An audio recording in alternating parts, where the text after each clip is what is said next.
ಎಲ್ಲರಿಗೂ ನಮಸ್ಕಾರ. ನನ್ನ ಚಾನೆಲ್ಗೆ ನಿಮ್ಮೆಲ್ರಿಗೂ ಸ್ವಾಗತ. ಇವತ್ತಿನ ರೆಸಿಪಿ ಪನ್ನೀರ್ ಹೈದರಾಬಾದಿ ಗ್ರೇವಿ. ಇದನ್ನು ಹೇಗೆ ಮಾಡೋದು ಅಂತ ನೋಡೋಣ. ಮೊದಲಿಗೆ ಇದಕ್ಕೆ ಬೇಕಾಗಿರುವಂಥ ಇಂಗ್ರೀಡಿಯೆಂಟ್ಸು ಪನ್ನೀರ್ ಬೇಕಾಗುತ್ತೆ. ಪನ್ನೀರು ನಿಮ್ಗೆ ಎಷ್ಟು ಬೇಕೋ ಅಷ್ಟು ತೊಗೊಳ್ಳಿ. ನಾನಿಲ್ಲಿ 1 ಕಪ್ ತೊಗೊಂಡಿದ್ದೀನಿ, ಸಣ್ಣ ಕ್ಯೂಬಾಗಿ ಕಟ್ ಮಾಡ್ಕೊಂಡಿದ್ದೀನಿ. 1 ಈರುಳ್ಳಿ ಮತ್ತು ಒಂದು 10 ಗೋಡಂಬಿ, ಟೊಮ್ಯಾಟೊ 1, ಪುದೀನ ಅರ್ಧ ಕಪ್ಪು, ಕೊತ್ತಂಬರಿ ಸೊಪ್ಪು ಅರ್ಧ ಕಪ್ಪು, ಬೆಳ್ಳುಳ್ಳಿ 1 ಮತ್ತು ಶುಂಠಿ 1 ಇಂಚು ಕಟ್ ಮಾಡಿ ಇಟ್ಕೊಂಡಿದ್ದೀನಿ, ಅರ್ಧ ಕಪ್ಪಷ್ಟು ಗಟ್ಟಿ ಮೊಸರು ಮತ್ತು 1 ಸ್ಪೂನಷ್ಟು ಕಸೂರಿ ಮೇಥಿ, ಗರಂ ಮಸಾಲ 1 ಸ್ಪೂನು,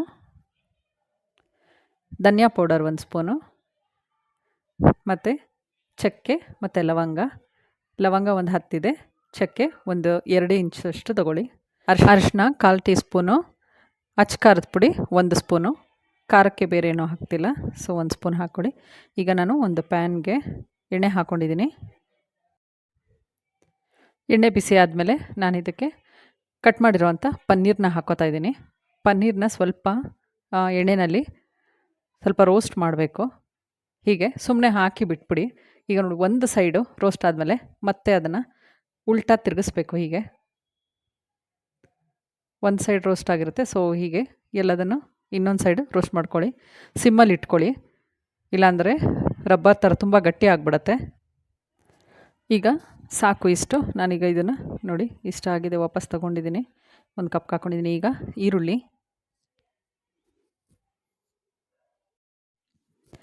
ಇದು ಮಸಾಲ ರುಬ್ಕೊಳ್ಳೋದಕ್ಕೆ ಈರುಳ್ಳಿ ಹಾಕಿದ್ದೀನಿ, ಟೊಮ್ಯಾಟೊ ಮತ್ತು ಶುಂಠಿ ಬೆಳ್ಳುಳ್ಳಿ. ಇಲ್ಲಿ ನಾನು ಚಕ್ಕೆ ಲವಂಗ ಎಲ್ಲನೂ ಒಂದು ಅರ್ಧ ರುಬ್ಬೋದಕ್ಕೆ ಹಾಕೋತೀನಿ, ಇನ್ನರ್ಧ ಹಾಗೆ ಒಗ್ಗರಣೆಗೆ ಹಾಕ್ಕೊಳ್ಳೋಣ. ಚೆನ್ನಾಗಿ ಫ್ರೈ ಮಾಡ್ಕೊಳ್ಳಿ. ಕೊತ್ತಂಬರಿ ಸೊಪ್ಪು, ಪುದೀನ,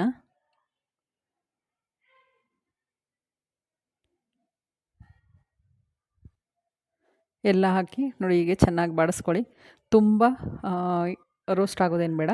ಗೋಡಂಬಿ ಮತ್ತು ಕಸೂರಿ ಮೇಥಿ ಇಷ್ಟನ್ನು ಎಣ್ಣೆಯಲ್ಲಿ ಚೆನ್ನಾಗಿ ಹುರ್ಕೊಳ್ಳಿ. ಈಗ ಇದನ್ನು ಮಿಕ್ಸಿಗೆ ಹಾಕ್ಕೊಳ್ಳೋಕ್ಕೆ ಒಂದು 10 ನಿಮಿಷ ಬಿಟ್ಟು ಹಾಕ್ಕೊಳ್ಳಿ, ತಣ್ಣಗಾದಮೇಲೆ. ಈಗ 10 ನಿಮಿಷ ಆದಮೇಲೆ ನಾನು ಇದನ್ನು ಮಿಕ್ಸಿ ಜಾರ್ಗೆ ಶಿಫ್ಟ್ ಮಾಡ್ಕೊತಾ ಇದ್ದೀನಿ. ಈಗ ಇದಕ್ಕೆ ಮೊಸರನ್ನ ಹಾಕ್ಕೊಳ್ಳೋಣ. ರುಬ್ಬೋದಕ್ಕೇ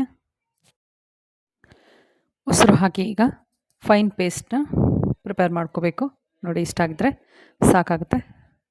ನೀಟಾಗಿ ಪೇಸ್ಟ್ ಆಗಿದೆ. ಗೋಡಂಬಿ ಎಲ್ಲ ಹಾಕಿರೋದ್ರಿಂದ ತರಿ ಆಗಬಾರ್ದು, ನೀಟಾಗಿ ಪೇಸ್ಟ್ ಆಗಬೇಕು. ಈಗ ಸೇಮ್ ಪ್ಯಾನ್ಗೆ ನಾನು ಆಯಿಲ್ ಹಾಕೋತಾ ಇದ್ದೀನಿ. ಎಣ್ಣೆ ಬಿಸಿ ಆದಮೇಲೆ ಇನ್ನು ಉಳಿದಿದ್ದು ಚಕ್ಕೆ ಲವಂಗ ಮತ್ತು ಒಂದು ಏಲಕ್ಕಿ ಇತ್ತಲ್ವ, ಅದನ್ನು ಹಾಕ್ಕೊಂಡು ಸ್ವಲ್ಪ ಎಣ್ಣೆಯಲ್ಲಿ ಬಾಡಿಸ್ಕೋಬೇಕು. ತುಂಬಾ ಏನು ಬಾಡಿಸೋದು ಬೇಡ. ಈಗ ರುಬ್ಬಿರೋ ಅಂಥ ಮಸಾಲನ್ನ ಹಾಕಬೇಕು. ಇದು ಸ್ವಲ್ಪ ಕುದಿ ಬಂದಮೇಲೆ ನೋಡಿ, ಇಷ್ಟಾದರೆ ಸಾಕು. ಈಗ ನಾನು ಇದಕ್ಕೆ ಸ್ವಲ್ಪ ನೀರನ್ನ ಆ್ಯಡ್ ಮಾಡ್ತೀನಿ.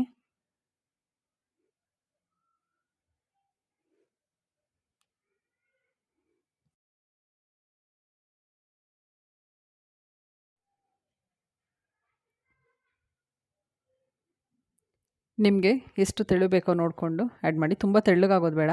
ಇದಕ್ಕೆ ಇನ್ನೂ ಒಂಚೂರು ನೀರು ಹಾಕ್ಕೊಳ್ಳಿ, ಸಾಕು. ಈಗ ನಾನು ಎಲ್ಲ ಮಸಾಲೆಗಳನ್ನ ಆ್ಯಡ್ ಮಾಡ್ಕೋತೀನಿ. ಅಚ್ಚ ಖಾರದ ಪುಡಿ, ಧನಿಯಾ ಪೌಡರ್, ಗರಂ ಮಸಾಲ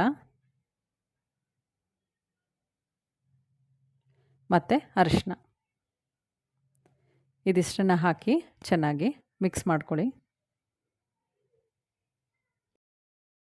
ಇದ್ರ ಜೊತೆಗೆ ಉಪ್ಪನ್ನ ಕೂಡ ಹಾಕ್ತಾಯಿದ್ದೀನಿ. ನೋಡಿಕೊಂಡು ಎಷ್ಟು ಬೇಕೋ ಅಷ್ಟು ನೋಡಿ ಹಾಕಿ.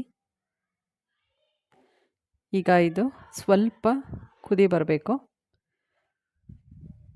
ನೋಡಿ, ಇಷ್ಟು ಕುದೀತಾ ಇರುವಾಗ ನಾವು ಪನ್ನೀರನ್ನ ಸೇರಿಸೋಣ. ಇದಕ್ಕೆ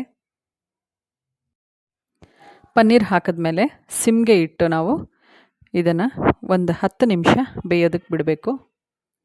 ಸಿಮ್ಮಲ್ಲಿ ಇಟ್ಟಿರಬೇಕು, ಇಲ್ಲಾಂದರೆ ಪನ್ನೀರು ಓವರ್ ಕುಕ್ ಆದರೆ ಗಟ್ಟಿ ಆಗಿಬಿಡುತ್ತೆ, ತಿನ್ನೋಕ್ಕಾಗಲ್ಲ, ಒಂಥರ ಆಗುತ್ತೆ, ಸಾಫ್ಟ್ ಇರಲ್ಲ. ನೋಡಿ, ಈಗ ಇದು ರೆಡಿ ಇದೆ. ನಾನು 10 ನಿಮಿಷ ಇದನ್ನು ಸಿಮ್ಮಲ್ಲಿ ಬೇಯಿಸ್ಕೊಂಡಿದ್ದೀನಿ. ಮಸಾಲ ಎಲ್ಲ ಚೆನ್ನಾಗಿ ಬೆಂದಿದೆ. ಸೊ ಈಗ ಪನ್ನೀರ್ ಗ್ರೇವಿ ರೆಡಿಯಾಗಿದೆ. ನಿಮಗೆ ನನ್ನ ಅಡುಗೆಗಳು ಇಷ್ಟ ಆದರೆ ಪ್ಲೀಸ್ ನನ್ನ ಚಾನಲ್ನ ಸಬ್ಸ್ಕ್ರೈಬ್ ಮಾಡಿ, ಲೈಕ್ ಮಾಡಿ, ಶೇರ್ ಮಾಡಿ. Thanks for watching my channel. Thank you.